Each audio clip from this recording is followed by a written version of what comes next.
A mighty fortress is our God. E aí, como está? Pô, tá perfeito, cara. Puxa, Tá vai até ver que era mais minha bonito. internet então. Vai ver que era minha internet então. Pode Tá fazendo ser. até milagre?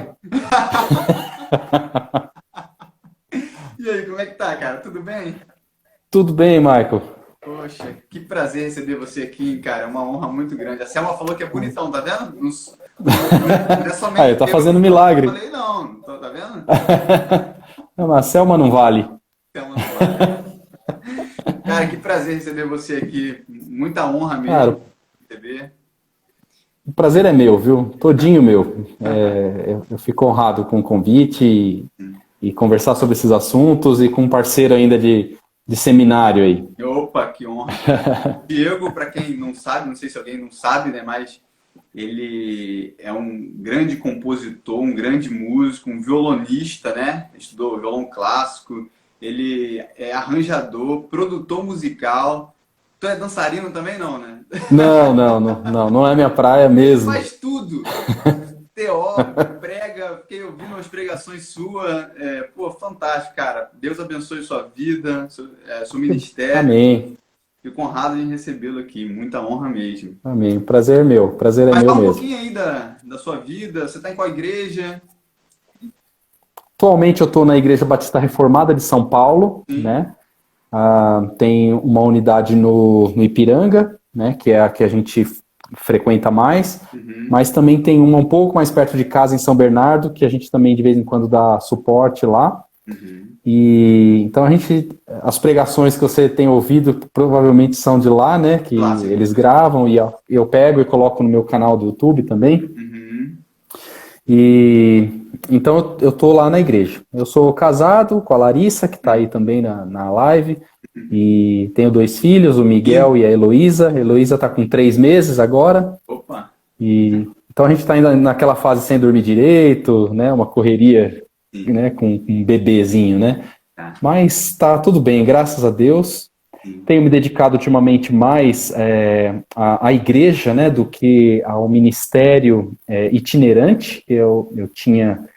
Tenho ainda, né, com o Estênio, no tanto para dizer, e a gente, sempre que eu posso, eu estou junto com eles, tocando por aí, mas de uns anos para cá eu tenho ficado mais fixo na igreja, né.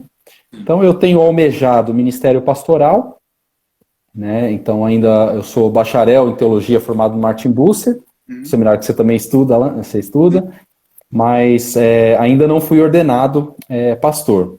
Eu não sei se está perto ou está longe, ainda não sei, a caminhada segue aí. Tempo de Deus, né? Sempre. O tempo de Deus, exatamente. Exatamente. Cara, a gente está aqui agora para ouvir você, ouvir o seu pensamento, como é que você pensa a música, como é que você pensa a teologia. Sempre falo que essa página aqui ela foi criada com o intuito de unir aquilo que nunca deveria ser separado, né? Teologia de música sempre foi, as duas coisas sempre foram dois braços. A música sempre foi um instrumento muito grande para levar o evangelho, né? Desde a Reforma Protestante. Então, se isso aconteceu, essa ruptura ou essa separação aconteceu de maneira equivocada, então a ideia aqui é realmente reharmonizá-las, né? Não sei se essa palavra é adequada, mas a busca é essa. Eu acho que Se tratando de música, né? É perfeito. está bem adequado, né? Então, trazer você... Você também é músico, né? Você é músico, você é formado em música, eu sou também trompetista, estudando né? teologia. Isso, eu sou trompetista, o pessoal que não sabe aí, Legal. né? Sou formado, Legal. sou bacharel em trompete pela FRJ, também toco, Muito bom.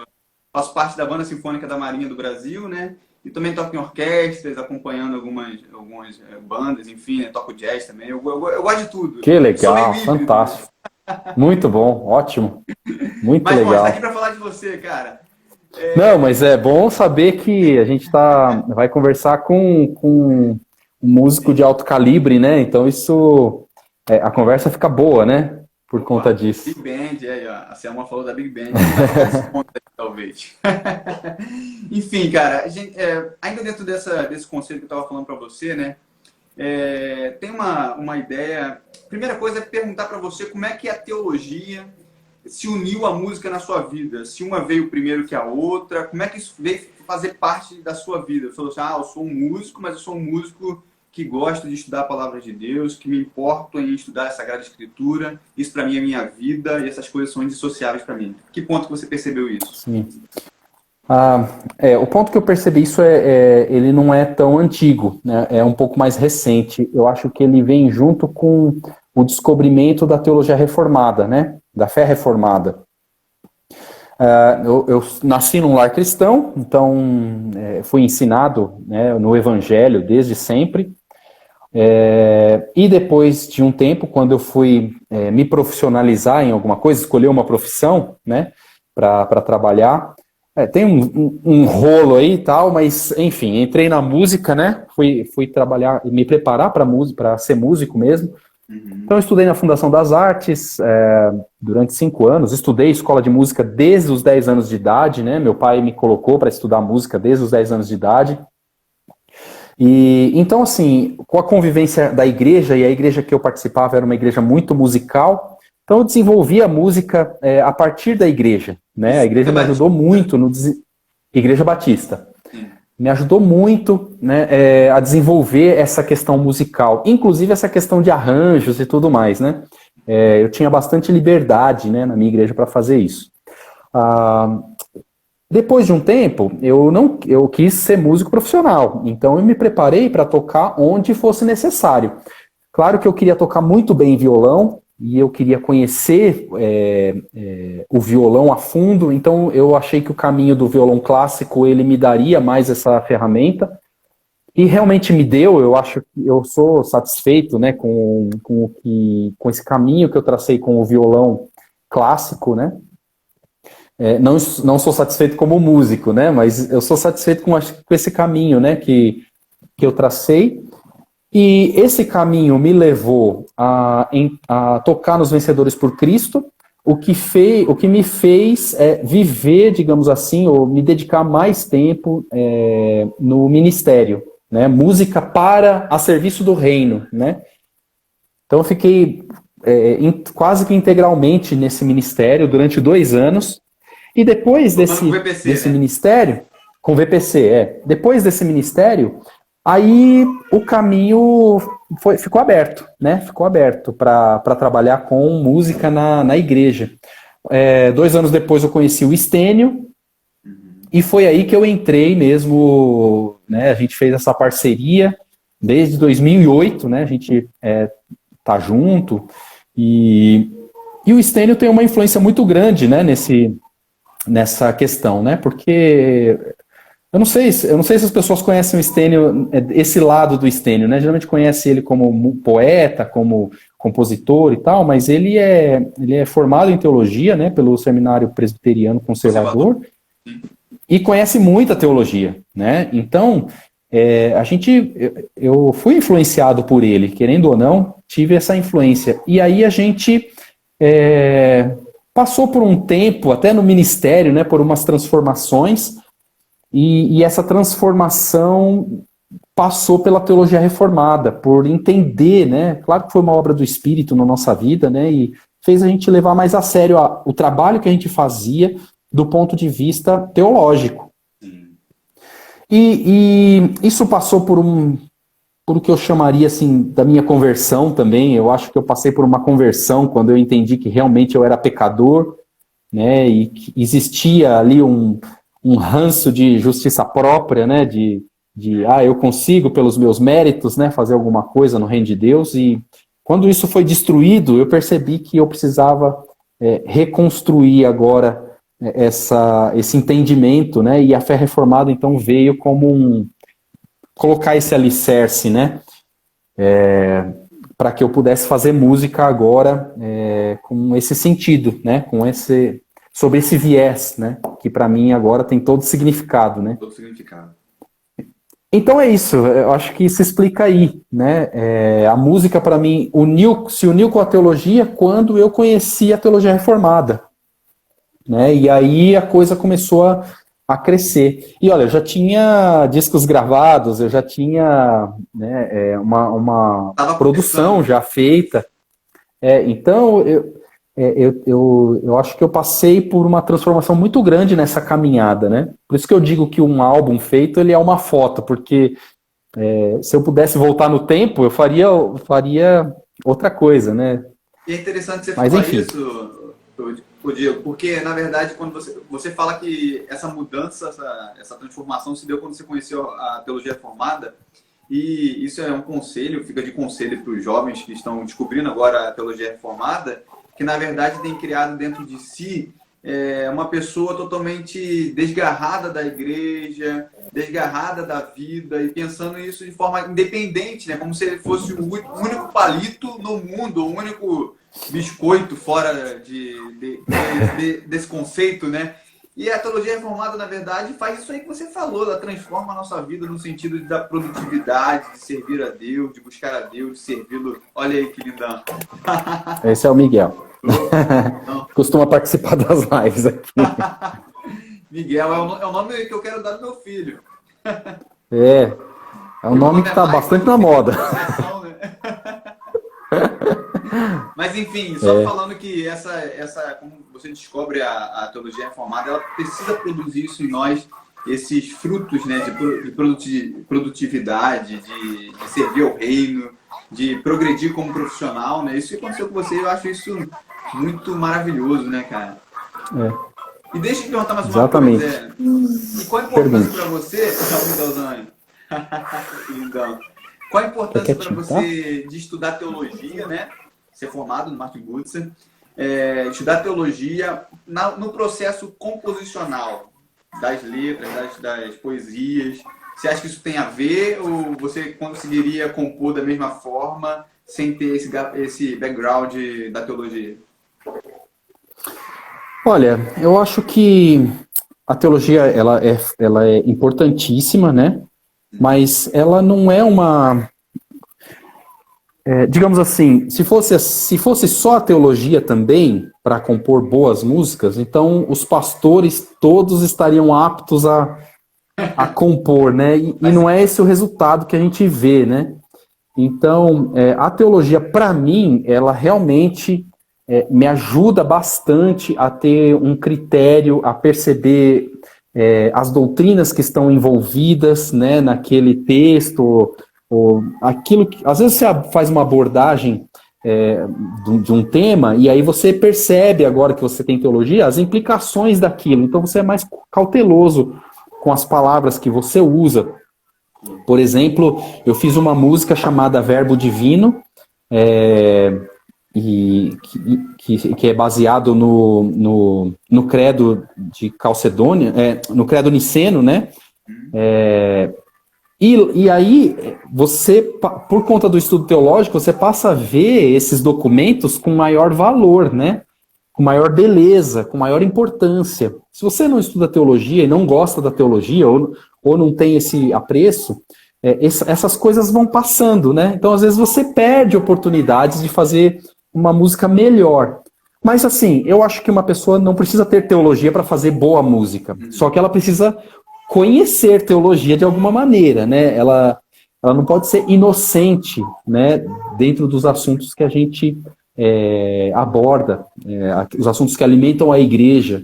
Então, de certa maneira, a teologia tem sua importância. Não precisa ser um teólogo para compor, mas é preciso ter pelo menos algum conhecimento, né, da teologia, da Bíblia, né, para poder compor, né. Porque eu não sei se... A teologia, acho que ela é mais ampla, né, ela vai... Geralmente ela vai ver a escritura já por um viés, né, com uma crítica, né, então... É interessante você falar isso, porque o processo composicional, assim, para mim me soa como um credo, às vezes, sabe? Você está dando inferências sobre aquilo que você acredita que... como você interpreta a palavra de Deus, né? Então, toda música, ela tem esse viés, né? Então, quando você escreve uma música... Por isso que o Sproul, ele é fantástico, ele fala que todos nós somos teólogos, né? Ou você é um teólogo bom, ou você é um teólogo ruim. Mas nesse ponto, quando você faz uma música e uma bela canção, e o Stênio está aí para comprovar, você está para comprovar, você tem um credo ali falando sobre as doutrinas do Espírito Santo, as doutrinas do Senhor Jesus, ou você, enfim, isso é fantástico, sabe? Então, de uma forma ou de outra, exatamente. Né? Exatamente. Isso que você está apontando, né, de fazer um credo, é verdade. é real. Você está fazendo, principalmente o músico cristão, que pretende fazer a igreja cantar aquilo que ele compõe, poxa, isso é de uma seriedade tremenda, né? Você está fazendo a igreja confessar alguma coisa, né? Então, se a gente partir desse pressuposto, né? A gente tá aí o Thiago Perim, um grande compositor também, tem alguns álbuns aí já, e teólogo, inclusive, mestre em teologia, né? Professor de teologia sistemática, tá confirmando o que a gente está falando aí. Todo compositor acaba sendo um teólogo, né? Se você pressupõe falar alguma coisa sobre Deus, você tá fazendo teologia, né? Não tem jeito. Querendo ou não. Fazendo teologia. Cara, eu tava vendo um vídeo seu de janeiro, que eu achei muito, muito bacana, assim, e você falando sobre esse movimento gospel atual, né, que é totalmente contrário a isso que a gente está falando, né? Essa concepção credal, essa concepção das doutrinas do Senhor, enfim. E lá você comparou esse sistema, né, a uma corrupção dos olhos, né? Aquilo que a gente vê e que contamina os nossos olhos, e entra nos olhos e entra na alma, né? E você faz um paralelo dessa corrupção justamente com o engano e a sedução que a serpente faz a Adão e a Eva. Eu achei muito legal essa associação, poxa, muito legal mesmo. Agora me fala, meu amigo, você fala que as pessoas querem buscar algo a mais, né? Elas não se contentam. Por que há tanta dificuldade nas pessoas em verem beleza naquilo que é simples? O que aconteceu? Por que as pessoas têm que querer alguma coisa a mais ou querer botar um elemento, enfim? E se isso tem prejudicado as igrejas, pelo processo que você vê acontecendo, você acha que tende a piorar? O que pode acontecer com isso tudo? Olha, eu não tenho uma resposta completa para isso, né? Eu acho que a gente vê a coisa em parte, né? Eu não sei dizer quais são todas as coisas que envolvem esse movimento que a gente vive, né? O que eu apontei naquele vídeo, eu acho que é um lado do prisma, né? É uma forma de ver, né? Mas é com muito pesar que eu digo que a igreja, ela participa de um movimento que é global, que é mundial. Eu digo infelizmente porque, assim, quando a gente trabalha com a igreja, a gente está trabalhando com regenerados, né? A igreja, ela é a reunião dos salvos, né? É a reunião daqueles que foram chamados, daqueles que largaram a sua vida de pecado e agora estão vivendo uma vida de santidade, né? Eles não obedecem mais às leis do império das trevas, mas eles agora vivem na lei do reino do Filho, né? As leis do reino do Filho. Então, eu esperava da igreja um comportamento superior, maior, elevado, sabe? Em todos os aspectos. No lidar com a própria vida, no lidar com o belo, com a arte, com todas as coisas que envolvem a vida, a ciência, a política, tudo que a gente lida, né? A gente acaba fazendo, de novo, teologia, né? Com isso. E eu penso que na arte e na música, a gente também deveria lidar com ela de maneira elevada.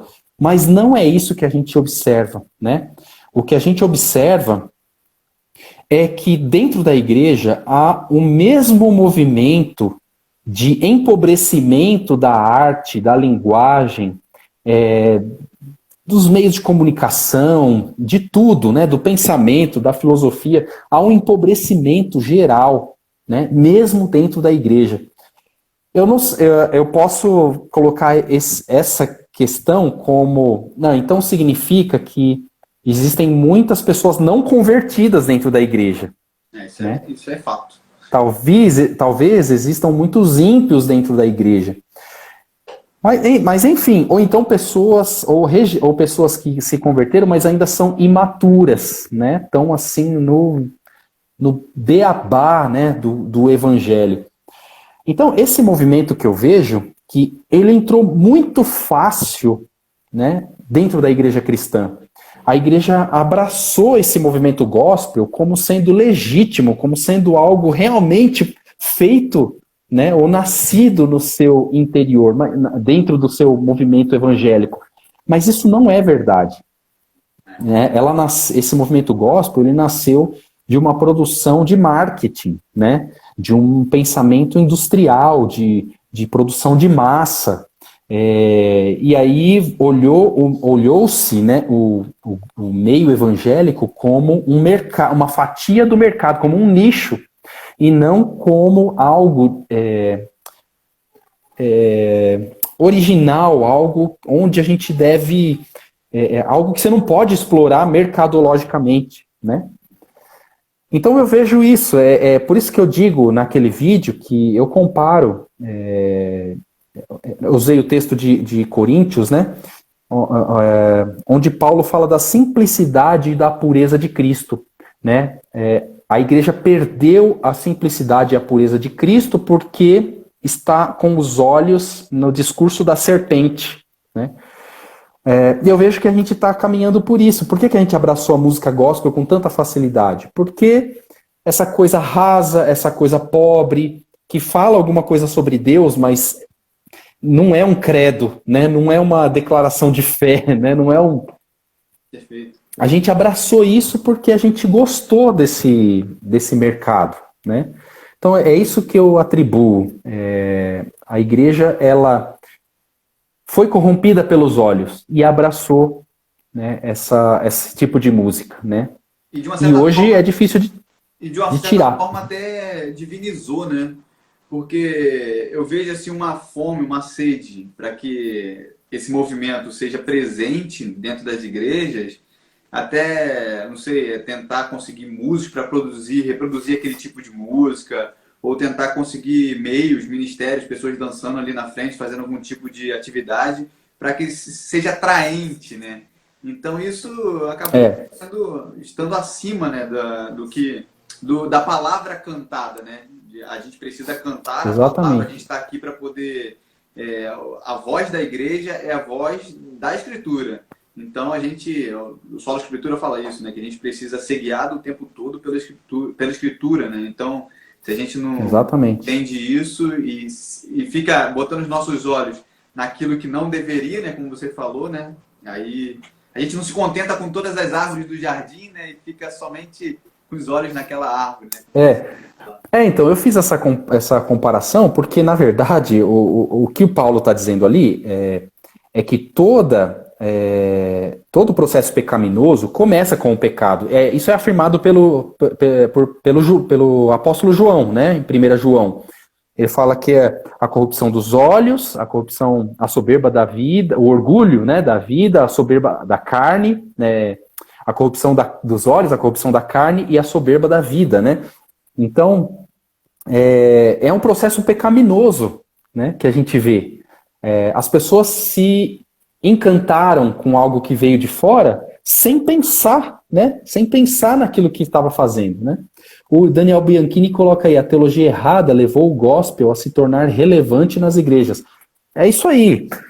Uma outra coisa que a gente nota, que o Daniel falou aí, a música gospel, na verdade, ela encontrou um lugar perfeito, porque a teologia já estava desandada há bastante tempo. Pegou uma terra fértil. Então, onde você tem uma teologia fraca, né, você vai ter que ter uma música para acompanhar essa teologia, né? Eu costumo comparar assim, não vai dar para cantar Estênio Márcios depois de um sermão do Silas Malafaia, sabe? Não vai dar, né? As casam, elas não combinam, né? Então é por aí que vai, né? E tem uma ideia que eu acho interessante, assim, que é uma pergunta que eu tenho para você, é relacionada aos jovens de hoje, né? Cristãos. Sim. Eles acabam envolvidos com esse movimento e eles querem ter serem satisfeitos através desse movimento. Então, eles não conseguem ver beleza naquilo que é simples e tal, como a gente estava conversando anteriormente. Como é que Aham. a gente faz para poder colocar na cabeça dos jovens que, na verdade, a gente pode sair desse meio, a gente pode sair dessa concepção medíocre, né, que a música gospel tem oferecido, tanto musicalmente quanto Uhum. poeticamente, né? A mediocridade não está só com relação à música ou com relação à poesia, mas está nesses dois parâmetros, né? Como é que a gente faz para poder desenvolver isso com o jovem? Olha, eu vejo que a gente não vai fazer um trabalho específico com os jovens. Eu acho que é um trabalho geral e que a gente faz através do bom ensino teológico, né? Hum, Eu não penso que a gente faz alguma coisa especificamente com os jovens para que eles entendam, né? claro. Mas eu acho que todo mundo precisa entender uma boa teologia, e aí, através de uma boa teologia, a gente vai ter. A gente vai. A gente pode chegar à conversão, né? Através do verdadeiro evangelho, e o Espírito, ele vai trabalhar na nossa vida. Primeiro, eu vou voltar nesse ponto, né? Primeiro, nos fazendo reconhecer o nosso pecado, nos fazendo viver uma vida de santidade. E o Espírito vai ampliando tanto esse leque, né? Vai ampliando esse espectro, que ele vai nos mostrar quem nós somos nesse mundo, né? Quem nós somos nesse mundo. Como que a gente faz uma teologia pública, por exemplo? Como é que a gente vai viver como crentes sendo políticos nesse mundo? Como que a gente vai viver sendo aquilo que a gente com a nossa profissão, sendo crentes? Como que a gente vai ser um artista cristão? Ou, se a gente não vai ser um artista, como é que a gente avalia a arte e a música dentro do contexto cristão? E não só no contexto cristão, mas como um todo, né? Então percebe que não é uma ação dissociada da vida, né? Dissociada de todo o restante que a vida nos oferece, ou da teologia, como eu estou apresentando a teologia aqui, né? Como a mãe de todas as ciências, né? Como era assim que era, né? E como deveria ser, né? Não deveria ser, né? Então, como que a gente resolve, então, esse problema, né? Eu não tenho uma solução, assim, imediata, né? Eu penso que a gente tem que ensinar a verdade das Escrituras, uma boa teologia, uma teologia saudável, para que o próprio Deus atue na vida dos seus servos a ponto deles saberem discernir o que é uma boa arte, uma boa música, uma boa ciência, uma boa política, enfim, em todas as áreas da vida, né? Se você tem uma igreja saudável, com teologia saudável, logo vai ficar evidente que a música gospel não serve para aquele ambiente, né? Eu não sei se eu estou sendo muito utópico, né? Um sonhador, né? Mas eu penso que esse é o caminho. Sim. Olha, o próprio Cristo, quando ele veio aqui na Terra, né, cumprir a sua missão de viver uma vida, né, uma vida pura, uma vida de santidade, de perfeição, né, uma morte vicária, uma ressurreição gloriosa, ele não fez isso sem o poder do Espírito. Quem somos nós, né, de querer, Agir de por conta. ousar querer fazer alguma coisa sem a presença do Espírito Santo na nossa vida, né? Então, eu penso que o artista cristão, o músico cristão, o teólogo cristão, o político cristão, qualquer área da nossa vida, a gente deve saber que a gente vai viver sob a orientação do Espírito, né? A gente não pode separar as coisas. Então, o jovem, ele é um crente como outro qualquer. Ele deve ser encarado como um crente como outro qualquer, e saber que ele tem responsabilidades nessa vida como cristão, né? E Então, acho que... dúvida, na verdade, desculpa que eu não estou vendo você, mas essa Tá. dúvida, na verdade, é relacionada a essa guerra que há entre, normalmente nas igrejas, entre grupos, né? Você tem uma guerra Isso. entre jovens e idosos, uma guerra entre crianças e jovens. Então, o pastor, às vezes, tende a querer satisfazer distintos públicos, né? Mas, como você É, mesmo falou, isso não existe, né? Porque o jovem ele é crente como todo o restante da comunidade. A criança ela é crente como todo o restante da comunidade. O idoso também. Então, a palavra, ela, de certa forma, ela nivela todos, né? exatamente. E assim, é claro que Hum, no culto a gente tem algum senso estético, né? E isso está presente. Eu acho que estão errados os dois lados radicais da coisa. Por exemplo, vamos pensar aquela situação muito comum nas igrejas, né? Os idosos, aqueles mais velhos que rechaçam qualquer coisa da modernidade, e os jovens que, que querem só a modernidade e rechaçam aquilo que foi construído. Quando a gente atinge, aliás, quando a gente abraça a teologia reformada, a primeira coisa que a gente descobre é que a gente não está inventando a roda, né? Peraí, a roda já está girando aí há 4 séculos, meu, né? Não vai falar igual esse pessoal que está falando, né? Essa moda aí de calvinismo, né? Não, pois é.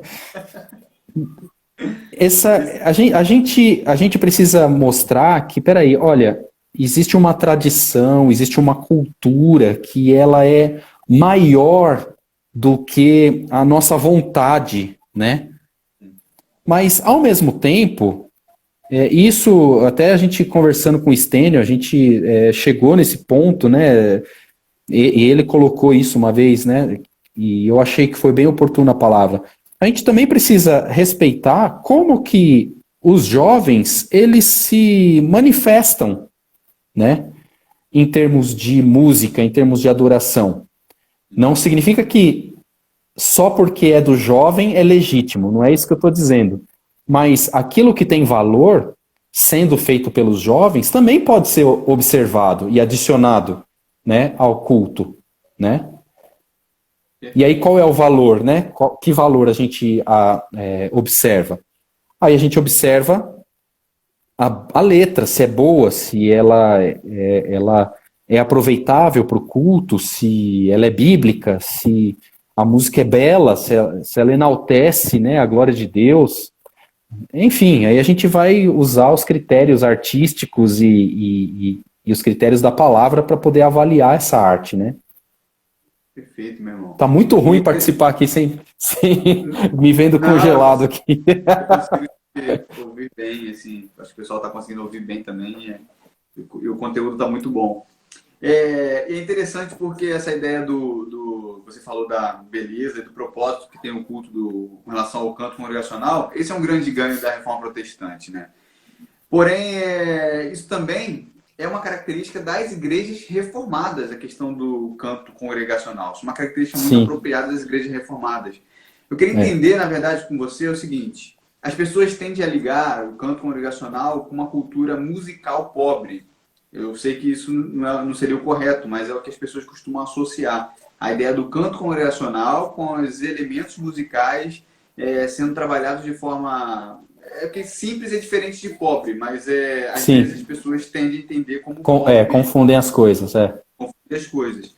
A ideia é o seguinte: dá para ser congregacional e, ao mesmo tempo, trabalhar os elementos musicais. Aí eu falo de contrapontos, falo de arranjos, falo de ritmos, sem deixar de ser congregacional. Esse é o ponto que eu quero tratar com você.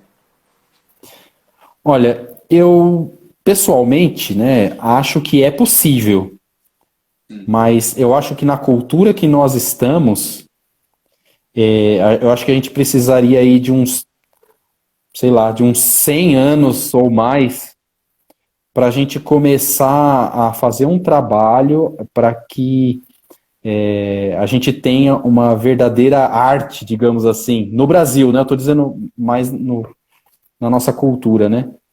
No canto. Por exemplo, eu cresci numa igreja que se cantavam os hinos e podia acabar todos os instrumentos que a igreja estava cantando a 4 vozes. Era comum, porque os irmãos já sabiam abrir as vozes, tinha o hábito, abriam vozes até de improviso, né? Tinha esse hábito. Olha, eu tenho 40 anos, então vamos supor que até eu me entender por gente, tinha 5 anos, vai. Em 35 anos, isso acabou no Brasil. Isso foi devastado, essa cultura, né? As pessoas não cantam mais, elas ouvem. Na igreja, que é um lugar onde se produz muita música, a igreja não canta mais porque ela é sufocada pelas bandas e pelo volume que a bateria, o baixo, o teclado, as guitarras impõem sobre a congregação. Então a igreja perdeu a sua capacidade de cantar. Ela não sabe mais que ela canta, né? E você deve conhecer também a realidade da igreja. 99% das igrejas que a gente vai tem um ambiente inapropriado para se ter bateria lá, né? Então o que acontece? É uma opressão sonora em cima da congregação que você nem consegue se ouvir, muito menos ouvir o irmão do lado. Quanto mais tentar abrir uma segunda voz, né? Então percebe que a gente está dentro de um buraco, né? Que para sair dele, olha, vai muito tempo. A gente tem que ter uma mudança de cultura. Novamente, né? Eu não estou falando aqui como se eu fosse o detentor da verdade, né? Como se eu tivesse a solução para tudo. As pessoas, às vezes a gente faz alguma crítica, as pessoas entendem assim, né? O Diego critica porque ele acha que ele é o melhor, né? O bom. Olha, longe de mim ter esse sentimento. Agora, o que a gente observa nas igrejas é isso. As pessoas não cantam mais. A gente precisa, a Selma até colocou aí, né? A gente precisa ter uma certa democracia, né? Dentro da igreja, para saber que tem hora para tudo.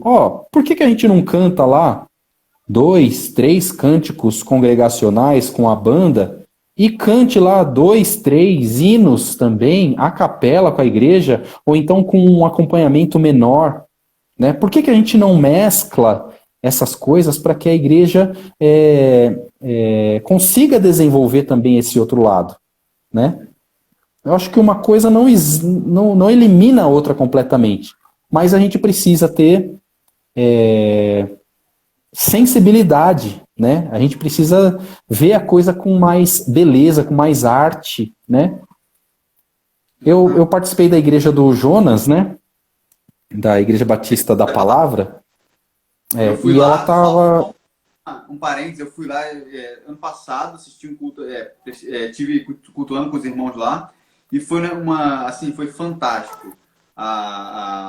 Como a igreja canta junto, sabe? A questão dos louvores. Parece que a igreja chega antes também para poder ensaiar juntamente com os irmãos. Isso. E divide as vozes lá. Você não tem uma quantidade de instrumentos tão grandes, né? Tem um piano, o dia que eu fui, tinha um piano e um baixo. Não tinha mais nada e um quarteto vocal. Mas enfim, só para poder acrescentar. Exatamente isso. Uma coisa que a gente fazia bastante lá quase que todas as músicas, uma das estrofes era cantada a capela, né? A igreja cantava sozinha.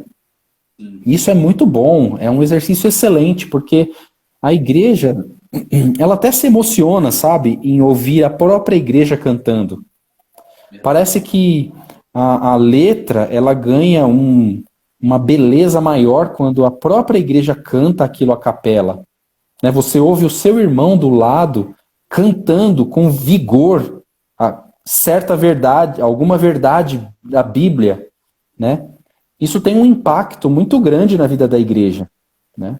Então a gente precisa restaurar isso, A gente precisa restabelecer isso. Infelizmente, isso se perdeu, mas a gente precisa começar a pensar sobre isso, né? Como você falou, né? O problema também é uma questão de educação musical, né? Que não se recebe. Antigamente você via as pessoas afinadas, assim, né? Você via elas cantando afinadas e logo associava que aquela pessoa era da igreja ou participava de uma cultura musical. E hoje até o pessoal da igreja é desafinado.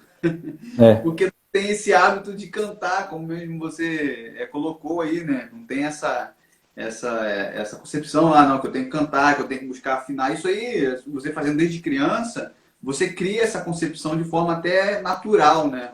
Nas pessoas. Exato. Precisa se ouvir, precisa cantar. Talvez precise também de uma educação até por parte daqueles que têm condição de fazer isso, sejam os músicos. Exatamente. De prestar à igreja um serviço cultural também, né? Não sei se você concorda, mas, por exemplo, Sim. A igreja tem uma concepção de que às vezes tem que colocar todo mundo para tocar ao mesmo tempo. Aí você bota violão, baixo, guitarra, duas guitarras, dois teclados, duas baterias com todos os tons do mundo, com 300 pratos. Quanto mais, melhor. Mas na música não existe só grandiosidade instrumentística. Você tem também as chamadas músicas de câmara, que são, grupos menores, que são tão belos quanto, sendo explorado outros tipos de composição, arranjos, enfim. Então nem sempre Exatamente. a regra é o contrário, né? O menos é mais, né? Exatamente. Mas aí vem a qualidade dos músicos, né? Aí vem a qualidade cultural também. Aí a gente volta àquilo que a gente tinha falado, né? A igreja, infelizmente, ela se tornou uma amostragem do mundo, né? Ela é uma amostragem daquilo que acontece no mundo. Não sei se você já pensou sobre esse aspecto, né? Mas o mercado fonográfico, ele sofreu uma grande transformação nos últimos anos, né? Qual transformação? A transformação de que antes a pessoa gravava um CD e ela fazia de tudo para as pessoas comprarem o CD dela. Só que o CD morreu. Aí, para substituir o CD, veio o DVD. Aí você lembra que você assistia alguns programas de TV, aí ia o artista lá na TV e ele falava assim, olha, está aqui o meu DVD nas melhores, né, lojas de DVD do Brasil e tal. Aí o DVD morreu também. Acabaram as grandes produções, os shows gravados e tudo mais. O que os caras estão vendendo agora?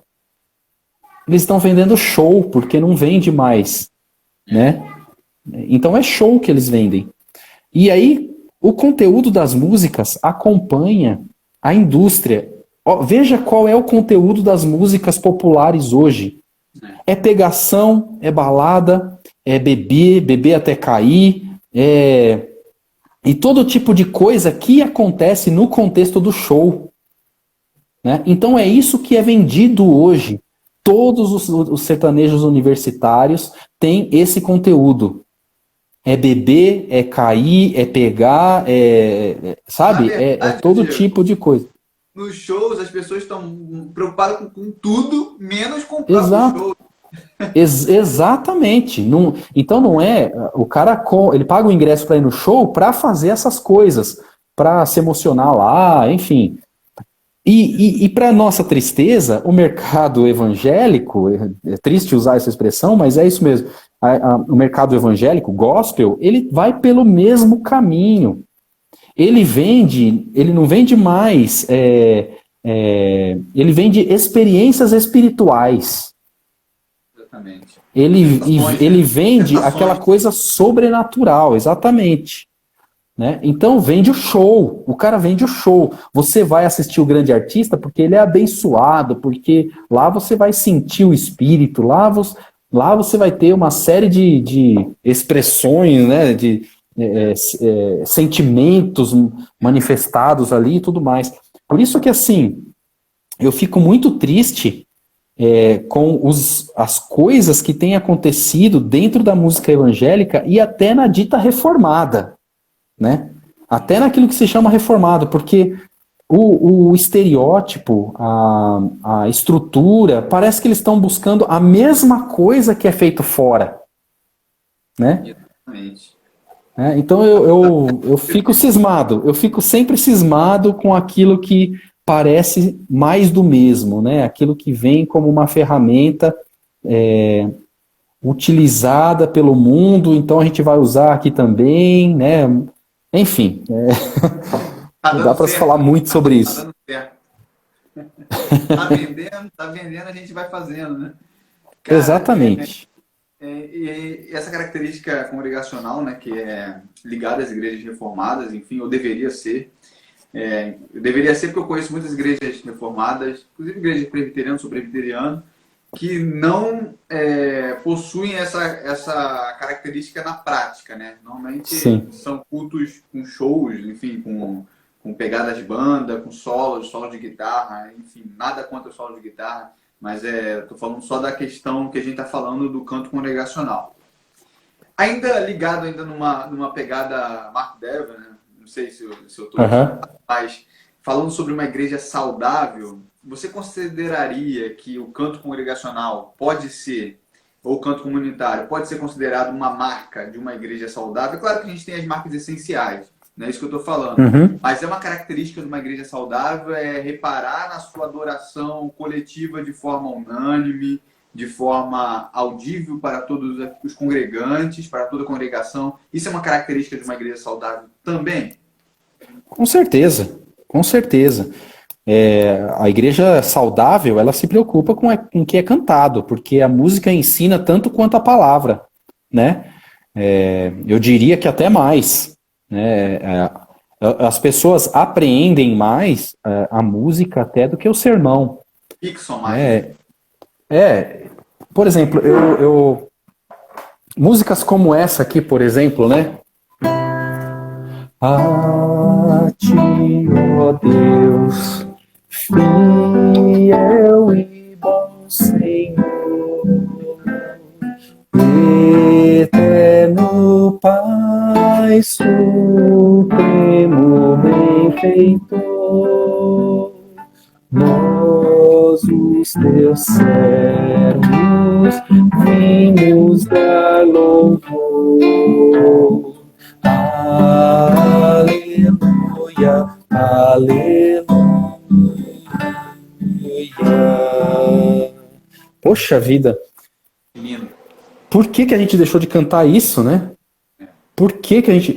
essa música coloca a gente no nosso lugar, coloca Deus, apresenta Deus no lugar dele, prepara a gente para o culto, canta sobre a Trindade, a ação de cada pessoa da Trindade. Olha, por que a gente deixou de cantar isso, né? Por que a igreja não pode cantar isso a capela? Eu canto muito isso, esse hino, quando eu vou nas igrejas, e a minha experiência é que a igreja sempre é tocada pela beleza da música e a verdade da letra, né? Dessa letra, né? Que coloca Deus como o soberano que vai receber a adoração dos seus servos, né? E nós nos achegamos pela graça, pela misericórdia, pela obra suficiente de Cristo, né? Que nos coloca diante de Deus. Então, por que a gente parou de cantar isso, né? Então, isso é sintomático. Eu penso que a igreja saudável, ela sim, se preocupa com o que canta e se preocupa em a igreja cantar, em a igreja se ouvir cantando, né? E não só um grupo de 4 ou 5 com o microfone na mão e uma banda, né, fazendo um baita som lá na frente, por melhor que seja, o objetivo da igreja é a igreja cantar ao Senhor, né? E aquilo que eu falei, né? Um irmão ouvindo o outro irmão professando aquelas verdades bíblicas ali do seu lado, puxa, isso fortalece a nossa fé de uma maneira poderosa, né? Você não se sente sozinho no mundo, sabe? Você sabe que tem um irmão que crê como você. Você faz parte do corpo, né? Exatamente. Então, existe um poder nesse negócio aí, né? Que a gente não consegue mensurar, né? É por isso que o culto é meio de graça, né?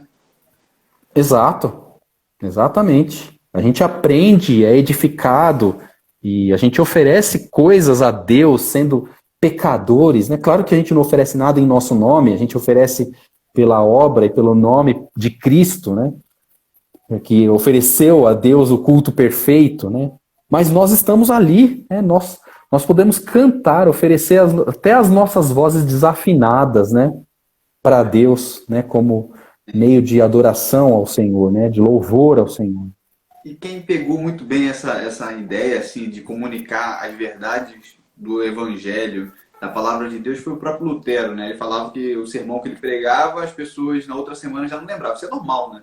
Você não lembra na outra semana do sermão ipsilitris que o seu pastor pregou, da introdução, enfim, da exposição, você não vai lembrar tudo. Mas a música que você canta, essa fica, né? Fica na cabeça. Fica. E aí que tá, ô Diego. Assim, as músicas, por melhor que seja a banda, por melhor que seja a ideia toda aí, mas elas são, não que, por mais que elas não tenham heresias, porque às vezes são medidas assim, tem heresia? Não, então pode botar, ok. Mas esse não é o ponto que a gente está tratando. A gente está tratando no ponto dela ser rica dentro da sua teologia.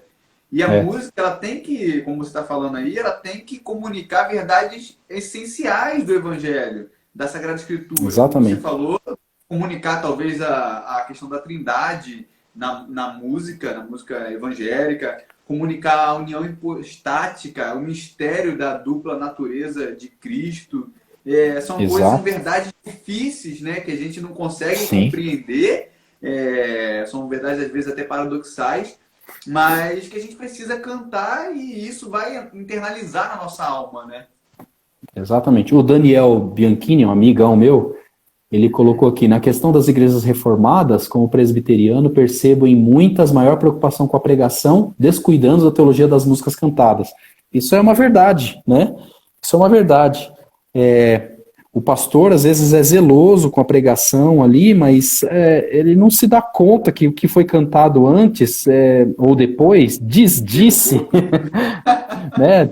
Desfez aquilo que ele... Às vezes, assim, não desfez porque cantou uma heresia, mas desfez porque a música não estava à altura. Tá acompanhando. Né? A música não estava à altura do sermão. Ela não tinha, ela é muito sentimental, desviou a atenção dos irmãos para aquela verdade, ou seja, ela matou a semente que foi plantada pelo pastor. A música veio e arrancou aquela semente e jogou fora, né? Então isso é muito triste, né? Mas a gente a gente vive essa realidade, né? E assim, como ele falou ali, as igrejas presbiterianas são craque nisso, né? Elas são craque na teologia, são craque na pregação, são craque na exposição bíblica, mas é craque também em deixar meio que a música, a teologia da música de lado. E isso, o culto ele é um todo, né?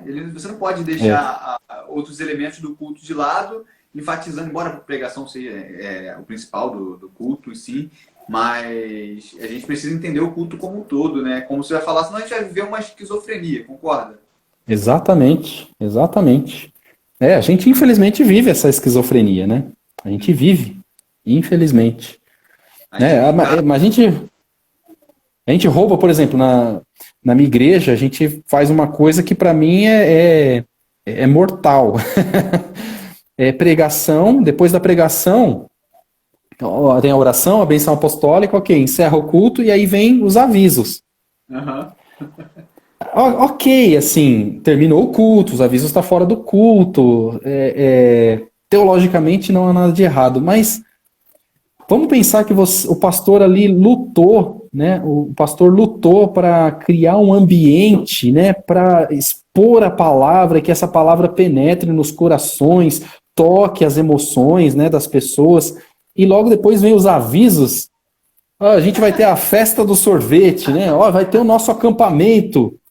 Puxa, arranca, né? Também arranca aquela verdade, aquele momento introspectivo que às vezes a pessoa foi impactada por conta de uma confrontação de pecado ali, ela está pensativa. Olha, nós vamos ter o nosso estudo, tal, não sei o quê. Puxa, a melhor coisa que tinha para esse irmão era ele ir para casa, sabe? vai para casa, dorme com esse barulho, vai para casa com esse barulho aí, né? Com essa mensagem, porque você precisa refletir sobre essa palavra, né? Então, muitas coisas roubam essa semente aí, né? Que às vezes a palavra coloca no coração e a pessoa mal sai da igreja, ela já não sabe mais o que foi falado, né? Então, isso é triste.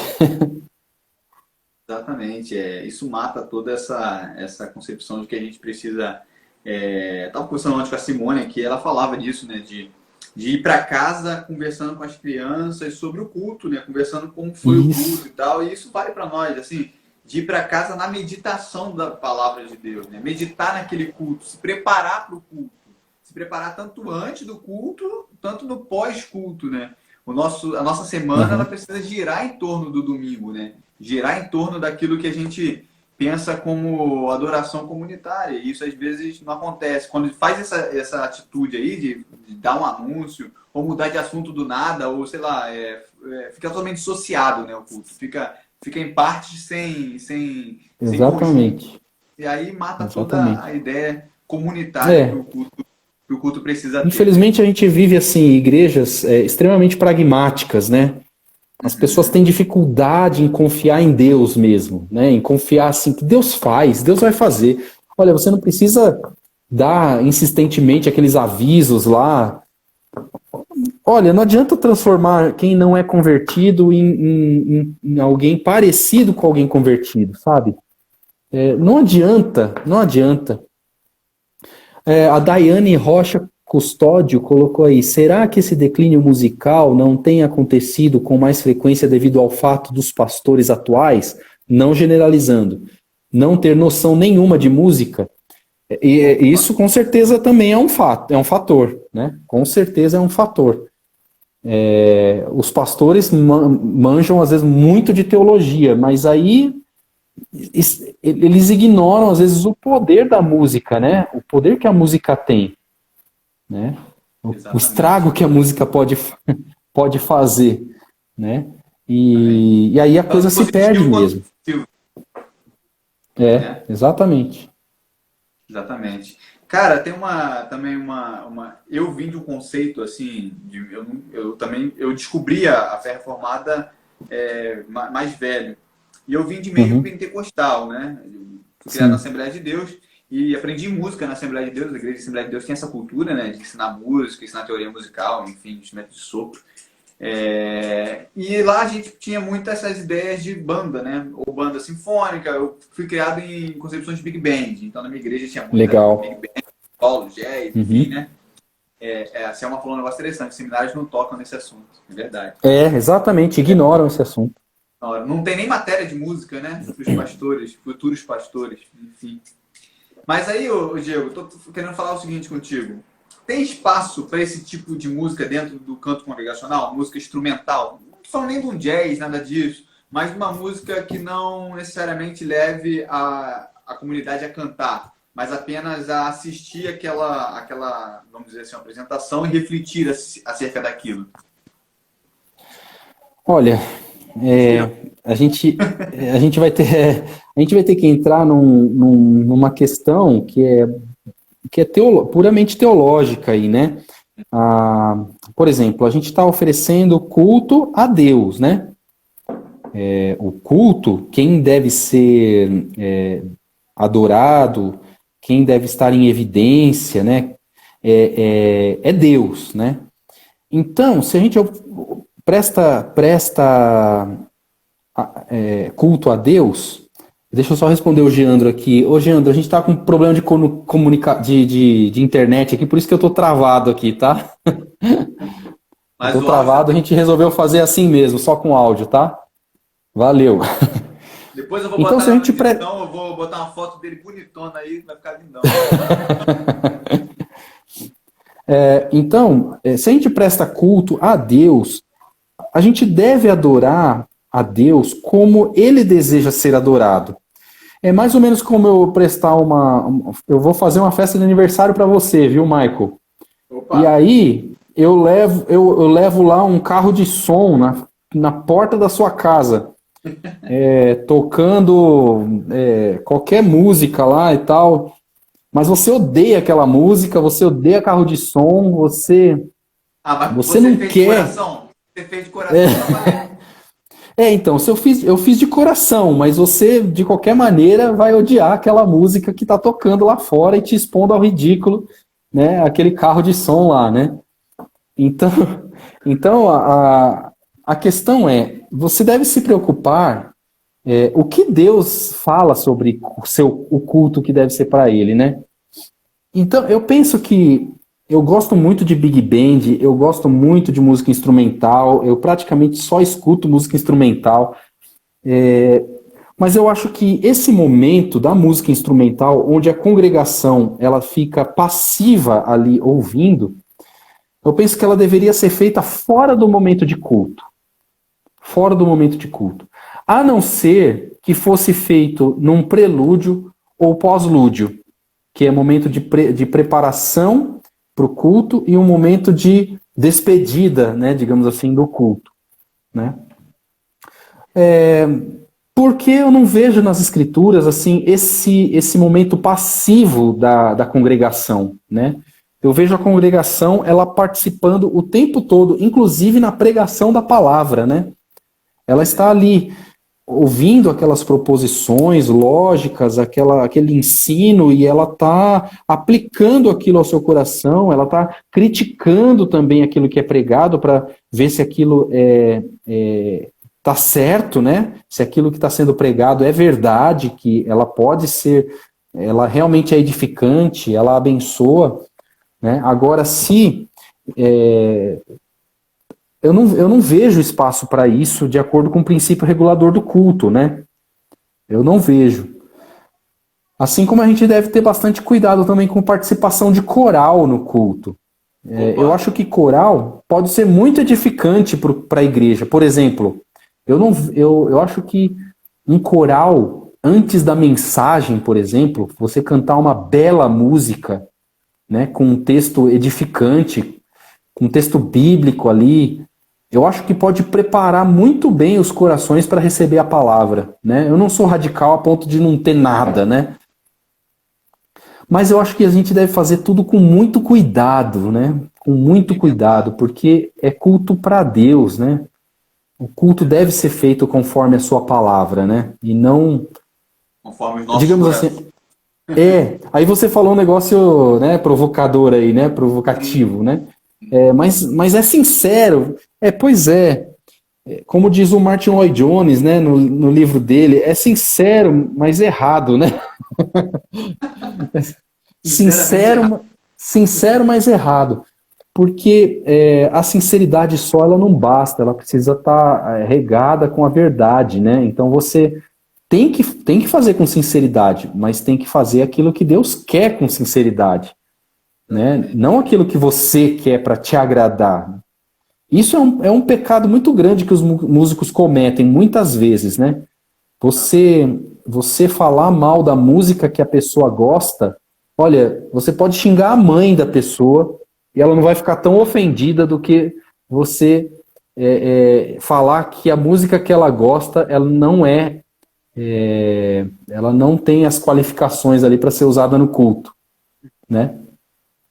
Maravilha, cara. Então, as pessoas se ofendem quando você fala, não, essa música não é boa para o culto. Elas se ofendem, mas é isso. Porque as pessoas usam a música para se agradar, né? Para se agradar. Elas tocam as músicas que elas gostam, né? Mas não passam, às vezes, no crivo ali, né? Naquela crítica, né? Que precisa ser passada. Né? Então o pessoal tem a mania de falar assim, o louvor hoje não foi legal, não. Por que não foi legal? As músicas era muito para baixo, muito não sei o quê. Mas aí ela tá medindo pelo coração dela, né? Como você bem falou, como a gente estava provocando aqui, né? O coração é a última coisa a ser ouvido. Na verdade, ele nunca deve ser ouvido, né? Porque nosso coração enganou. Você vai ouvi-lo como, né? Eu acho assim, que é justo a gente falar, não, essa música é feia, né? Essa música ela não tem qualidades, essa música, a letra dela até pode ser boa, mas, puxa, a melodia, eu acho que essas críticas, né, elas até valem, né? Mas Mas não essa coisa... hoje eu não senti nada no louvor, o louvor não subiu, né? Poxa, meu irmão, fale por você, né? Quem tá avaliando isso aí é Deus, né? A gente tem que ter bastante cuidado, né?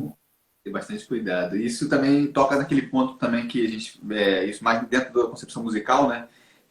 Falando da adequação que a música tem que ter com a letra, né? Porque às vezes a letra tá anunciando uma coisa, mas a música tá anunciando outra coisa distinta. A gente ainda continua naquela esquizofrenia que a gente estava comentando.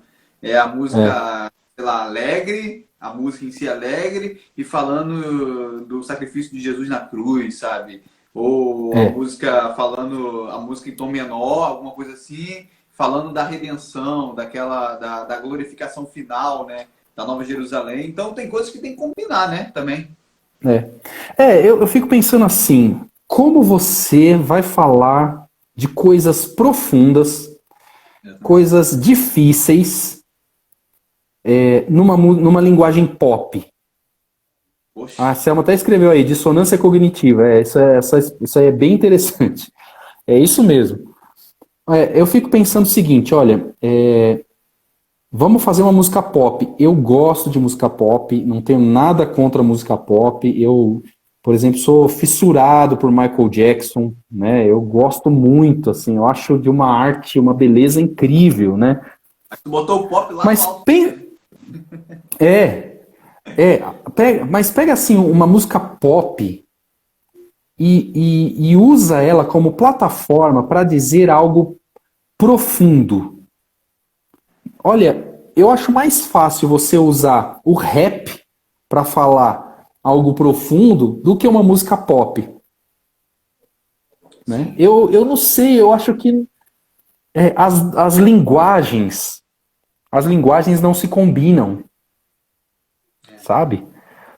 Imagina um Chico Buarque fazendo as canções dele num estilo pop, Chá com pão. né? Você acha que cabe aquela profundidade daquela música, daquela poesia sendo falada numa linguagem muito para cima, numa linguagem muito feliz, assim, sabe?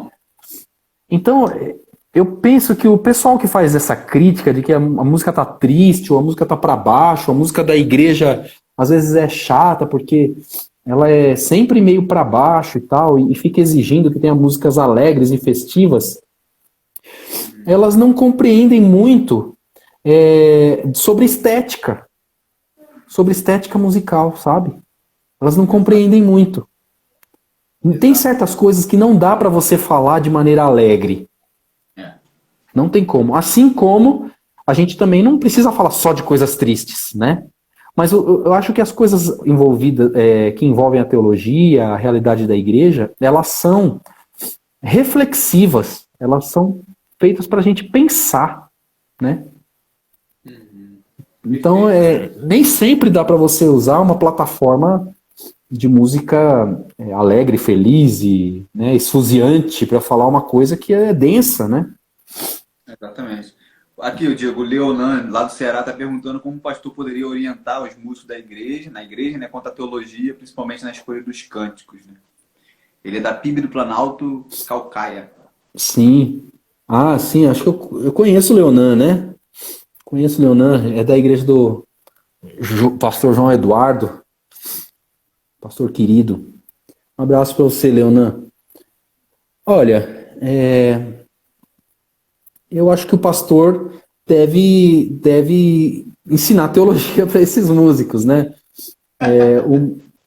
O músico ele não precisa, ele não pode assim falar, eu sou músico e eu sei tocar meu instrumento e tá tudo Ponto.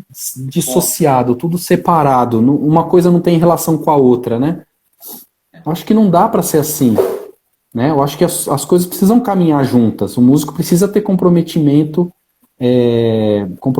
teológico, né? Exatamente.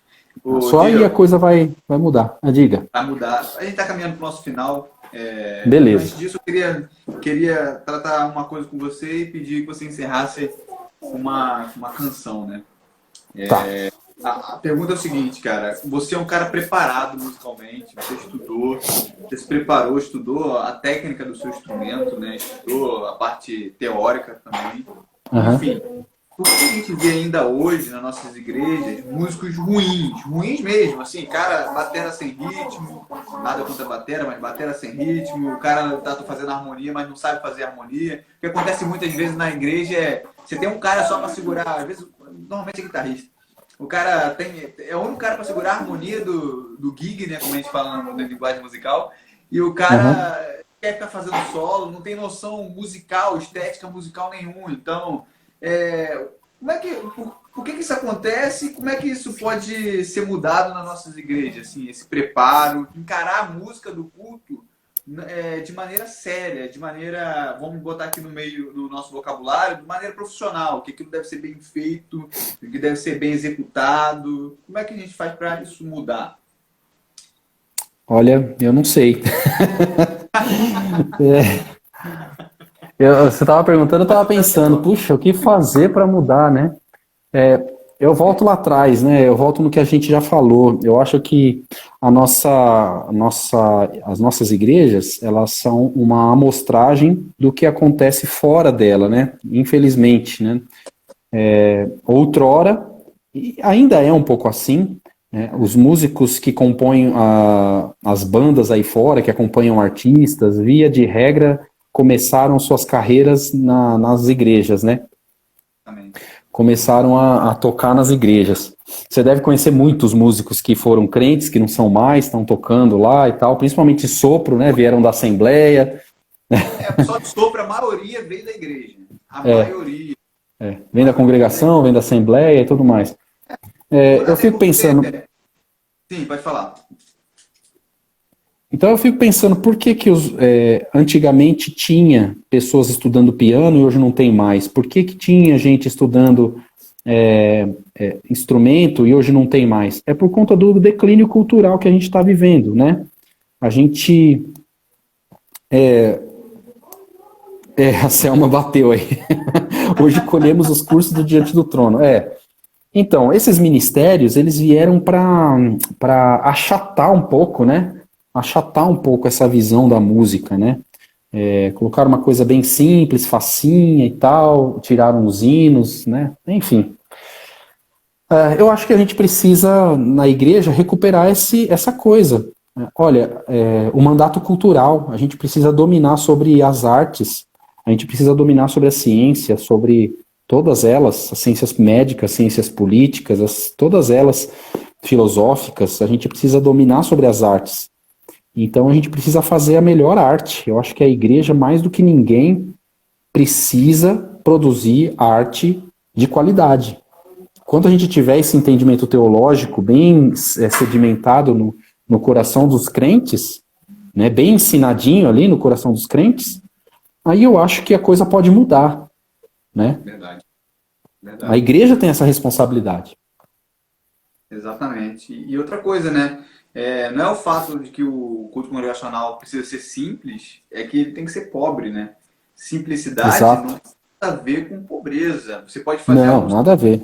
muito bem feito e cheio de elegância, né? Normalmente as coisas elegantes são mais simples até. Então, Exatamente. isso não tem nada a ver uma coisa com a outra. Agora, aquilo que minha esposa botou, a Daiane, de que os pastores precisam ter uma formação, não que você precise ser músico, mas precisam conhecer alguma coisa sobre música, isso também, na minha opinião, acho que interferiria diretamente nesse processo. Porque o pastor, vendo a condição que se encontra a parte musical da sua igreja, ou ele vai apoiar para que aqueles músicos estudem e sirvam melhor a igreja, ao Senhor, né? Ou ele vai fazer alguma coisa, aquilo não pode ficar assim, né? Porque é para Deus, né? Não é assim, vou cantar aqui para Deus, tá tudo certo. Não, o negócio tem que ser perfeito. Eles aproveitam que Deus é misericordioso e falam, é para Deus mesmo, né? Para Deus. Deus é misericordioso, é para Deus. Mas enfim, cara, queria te agradecer aí pela oportunidade. Eu que agradeço, viu? Dos grandes músicos que a gente tem no nosso país, assim, com essa parceria Quem dera. maravilhosa com o Stênio. Tem um trabalho fantástico. Você faz também a produção dos discos do Stênio, né? Eu fiz a do Está Consumado, o álbum Está Consumado, E fiz de maneira mais menos invasiva, digamos assim, né, com menos interferência, o prelúdio para o Deus Homem, Deus Homem. Esses arranjos ali são... O que é aquilo? Eu e o João fez o João Alexandre, né, fez umas cordas ali e tal. Arranjos Então, cordas do João? daquele sim. No Está Consumado tudo meu. Ali tudo foi eu que escrevi. Agora o outro, o João participou também. Parabéns, cara. Parabéns. Isso tem o CD infantil também. Infantil, inclusive eu recomendei ontem na live com a Simone Quaresma. A gente estava falando sobre da mídia gospel para infantes, né? Para as crianças. E a gente falou, não, ó, o Stênio tem uma parceria com o Diego, um disco fantástico para crianças, que realmente ensina a palavra de Deus para crianças. É muito bacana. Bom, mas para encerrar, eu queria que você, se quiser falar alguma coisa, você fala, mas eu queria que você cantasse. Não sei se o pessoal tem algum pedido aí, né? Alguma coisa. Vou cantar aqui. Ou você manda aí.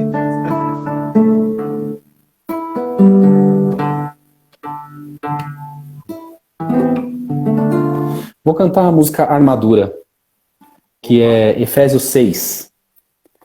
Frente a este trono estou, curvado aos pés reais.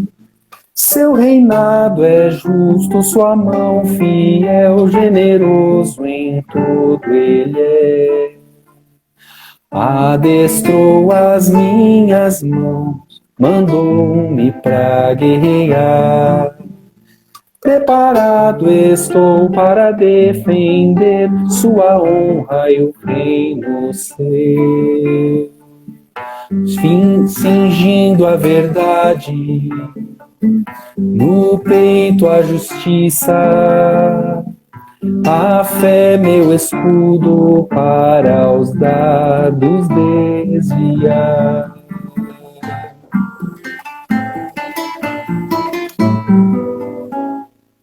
Levarei por onde for o evangelho da paz. Na cabeça o elmo da salvação me fará lembrar quem sou. Soam fortes os clarins, é hora de partir. Brilha a espada afiada em minha mão, é a palavra do meu Deus. No fim do combate, honrosa vitória, triunfo e coroa por Jesus receberei, pra glória do meu Rei. Nossa, que lindo, cara, que lindo.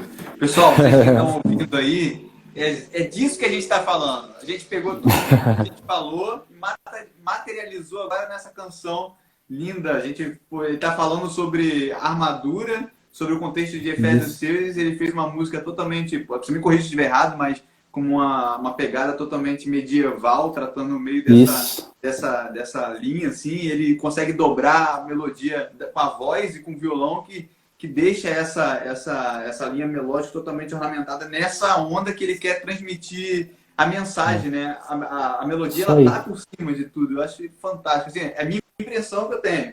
Mas isso aí mesmo. Não, é isso mesmo. Perfeito.